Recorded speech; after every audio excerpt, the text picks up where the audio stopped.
Najnowsze wideorejestratory od Viofo to cała rodzina, na którą składa się aż 9 różnych modeli. Czym się różnią i jak nie pogubić się w tak rozbudowanej ofercie? Już spieszę z odpowiedzią, ale najpierw intro. Tylko sprawdzone kamery samochodowe. Prezentuje Paweł Urbaniak z wideorejestratory24.pl. Cześć! Dzisiaj na tapet trafiają najnowsze kamery samochodowe od Viofo. Na pierwszy rzut oka możecie mieć déjà vu, bo przecież na kanale znajduje się już prezentacja Viofo A329, która okazała się w październiku 2024 roku. Aktualnie mamy lipiec 2025 roku i Viofo prezentuje odświeżone A329 z dopiskiem S, T lub W. Te dodatkowe litery w nazwie są kluczowe, ponieważ odświeżone A329 to właśnie 3 duże linie modelowe kamer, na które składa się łącznie aż 9 różnych modeli.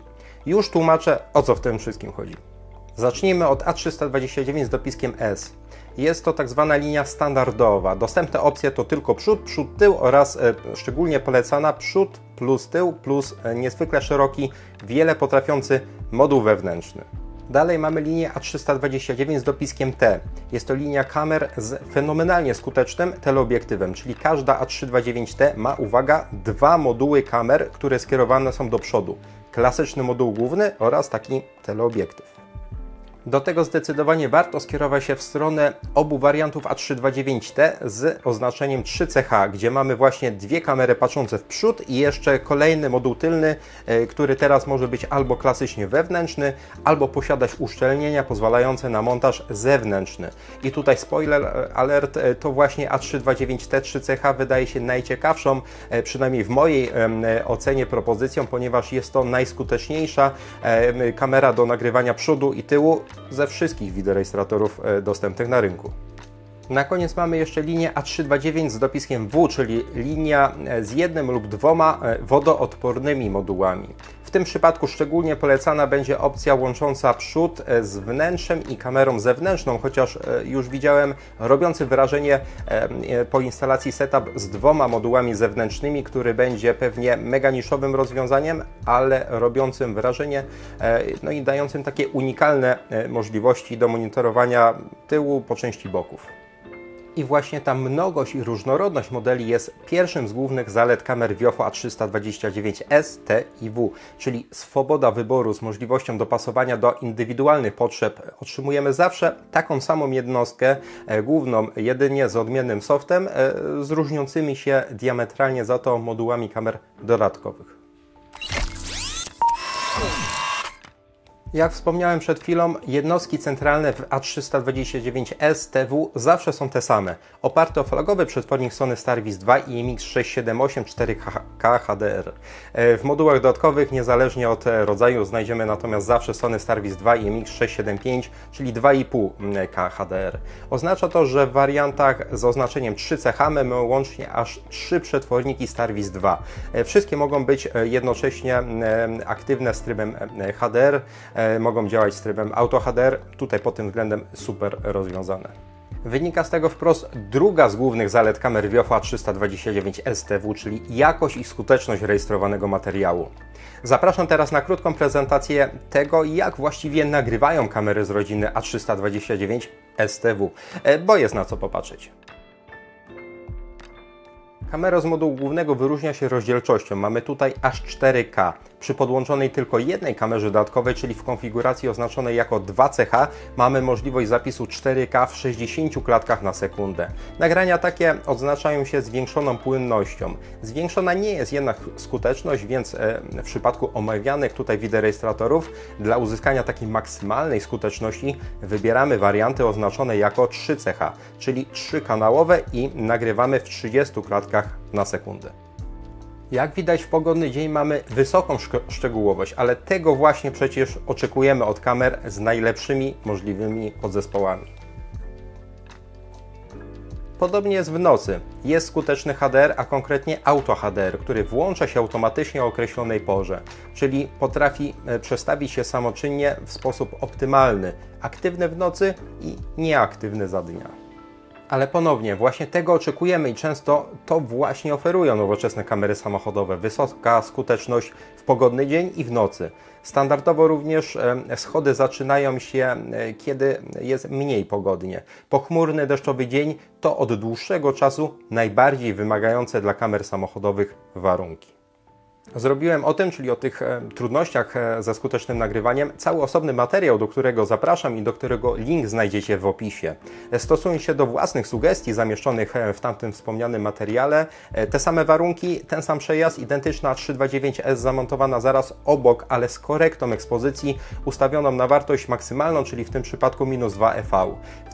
W telegraficznym skrócie oznacza to, że za cenę ciemniejszego obrazu otrzymujemy nagrania skuteczniejsze, z mniej dokuczliwym rozmyciem ruchu poruszających się obiektów.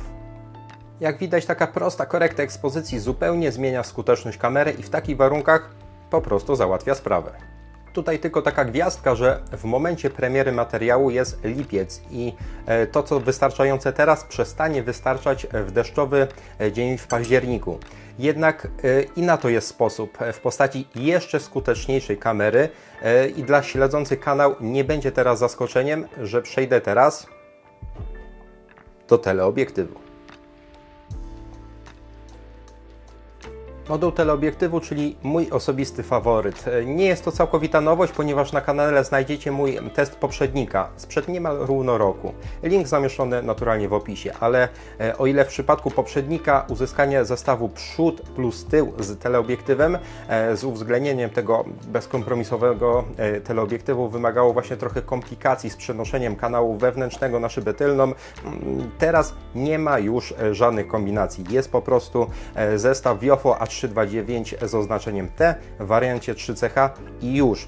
Mamy dwa kanały skierowane do przodu z teleobiektywem i dedykowany moduł kamery tylnej, czyli przód, tył, bez żadnej kombinacji, tutaj duża zmiana na plus. Mówię o tym teleobiektywie, że jest fenomenalny, ale nie chodzi o wygląd, jest zbliżony do innych modułów dodatkowych, chodzi o tą niesamowitą skuteczność. Jest tutaj Starvis 2,5K HDR, Auto HDR, podobnie jak poprzednio, przybliżenie około 4-krotne względem modułu podstawowego, unikalna perspektywa, nieosiągalna w inny sposób, takie bliskość obiektów tych oddalonych, przybliżenie, czytelność, ilość detali, tego co przed maską i w większej odległości. I to nie tylko za dnia, ale również po zmroku. Skrajne pasy ruchu, jak najbardziej są czytelne tablice. Kilka pojazdów ustawionych w rzędzie z uwagi na kompensację perspektywy wynikającą wprost ze stosowania teleobiektywu z jego unikalnych właściwości optycznych, żaden problem. Jak widać, wszystko jest czytelne. Tutaj nawet widać to, co wyświetla się na ekranie w aucie z przodu. Nie żeby to było do czegokolwiek potrzebne, ale fajny bajer. Jeśli oglądacie to na telefonach, potencjalnie skupiacie się na tych ramkach z powiększonymi tablicami, które dla Was robię, ale oglądając na większym ekranie pliki zarejestrowane teleobiektywem i te tablice widać po prostu od tak. Nie ma potrzeby czegokolwiek jeszcze powiększać. Widać wszystko.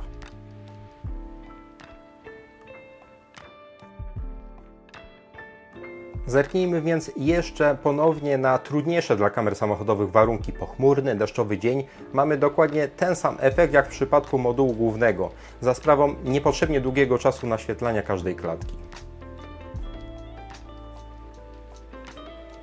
Ponownie rozwiązaniem jest po prostu ujemna korekta ekspozycji. Działa to, jak widać, super skutecznie i skutecznie będzie też w jeszcze bardziej wymagających warunkach jesienno-zimowych. Zostawiając więc łapkę w górę dla teleobiektywu, przenieśmy się na tył pojazdu. Moduł kamery tylnej to ponownie Starvis 2,5K Auto HDR, co jeszcze do niedawna cechowało najmocniejsze, absolutnie najmocniejsze kamery tylne na rynku do pojawienia się kamer tylnych ze Starvis 2 4K. Jeśli wiesz, jaki model mam tutaj na myśli, daj znać w komentarzu. Wracając jednak do A329S TW, mamy tutaj bardzo kompetentny moduł tylny.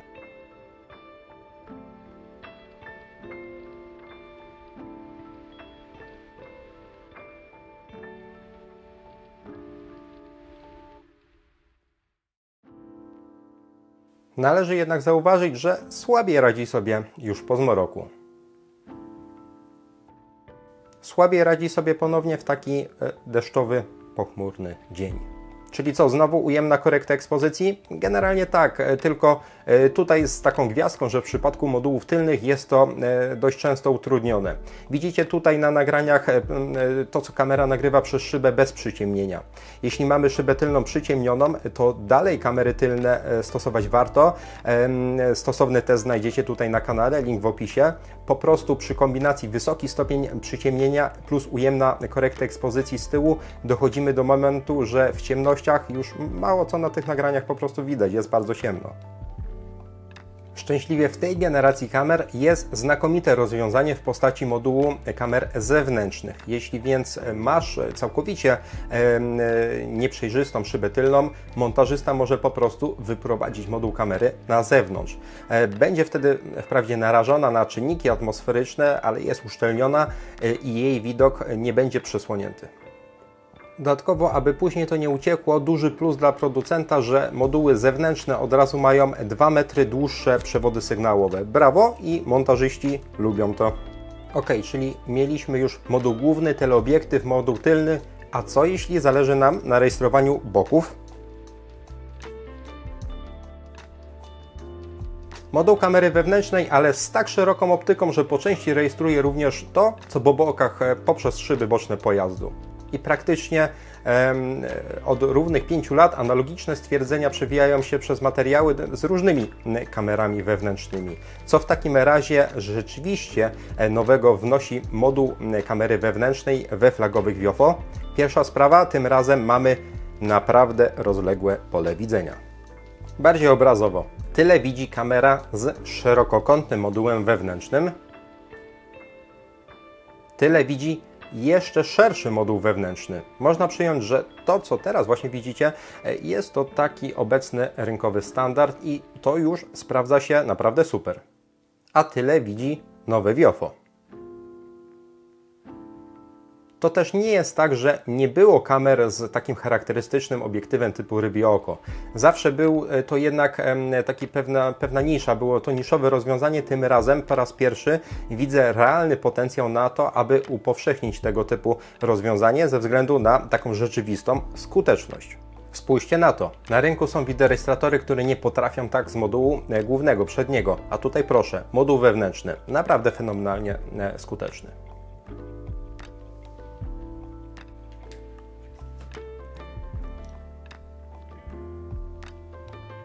Trudniej i mniej skutecznie robi się przy zwiększeniu prędkości. Trudniej będzie też w pojazdach, które mają wyjątkowo małe szyby boczne, ale w takich klasycznych z przeszkleniem super wartość dodana.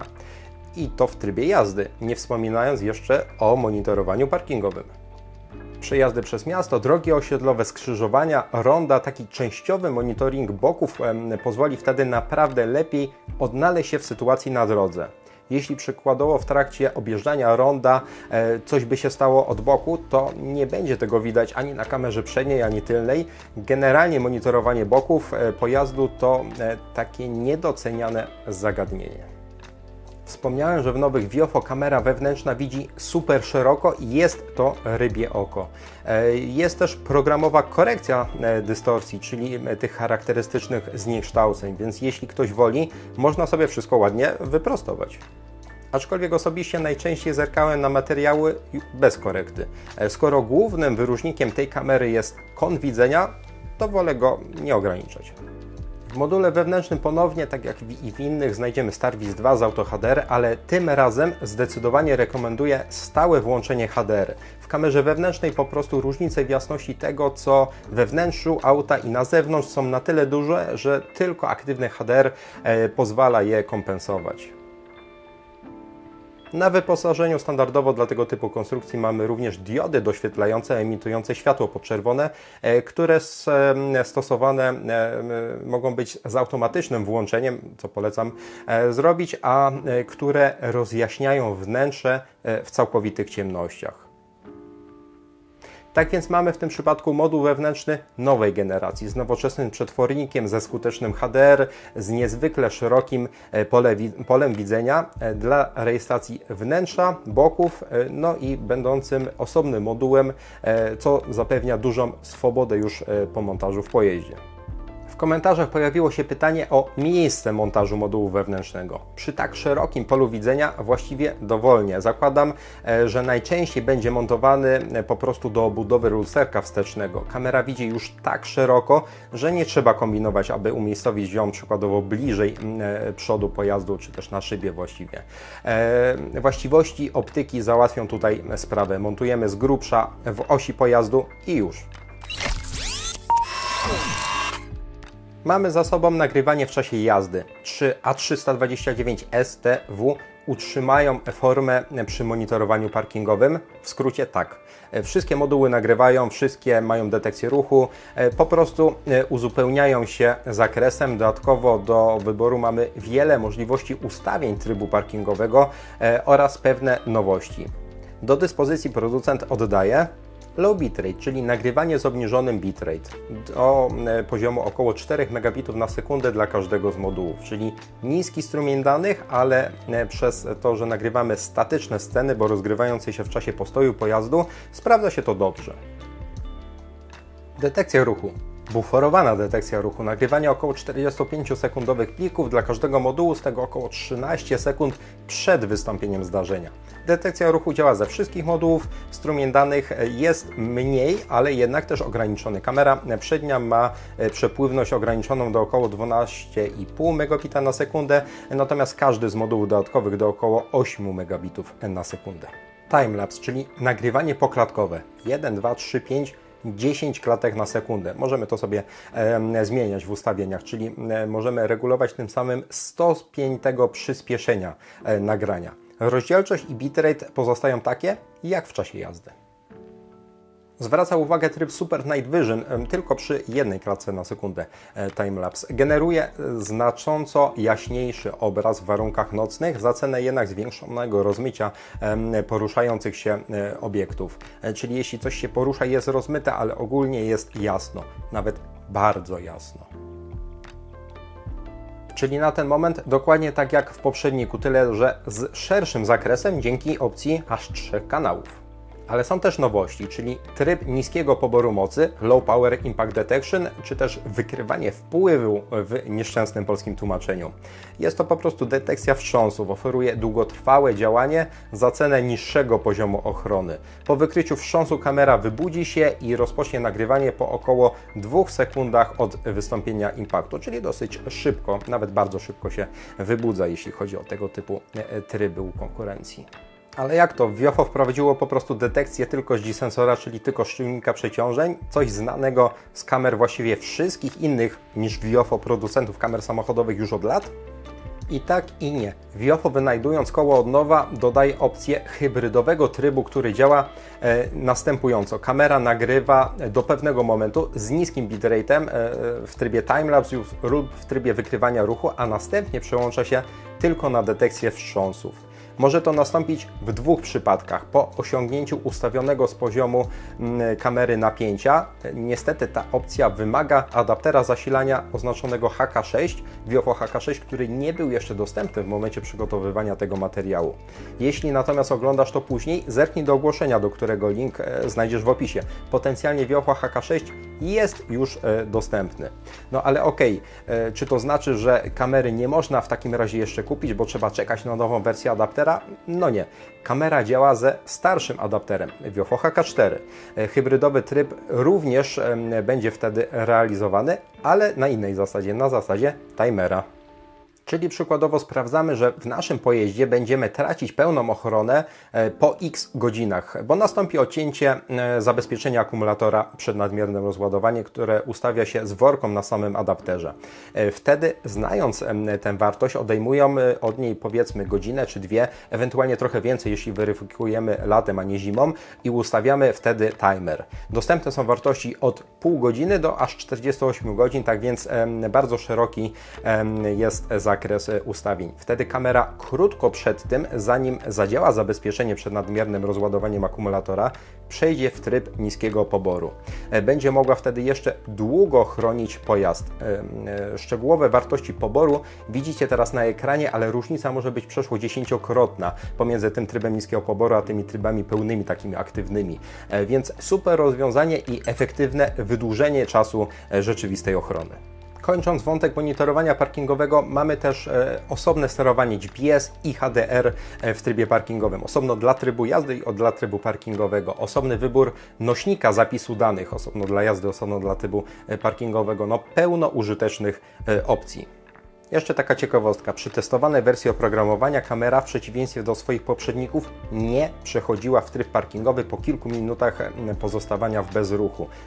Po podłączeniu takim po prostu pod źródło stałego zasilania. To drobiazg. Kamera reaguje naturalnie na ACC przy podłączeniu poprzez dedykowany adapter do instalacji, ale jeśli ktoś, tak jak ja w jednym z aut, zasila Viofo po prostu na stałe z OBD, to można się zdziwić, bo zaszła tutaj pewna zmiana w tym zakresie.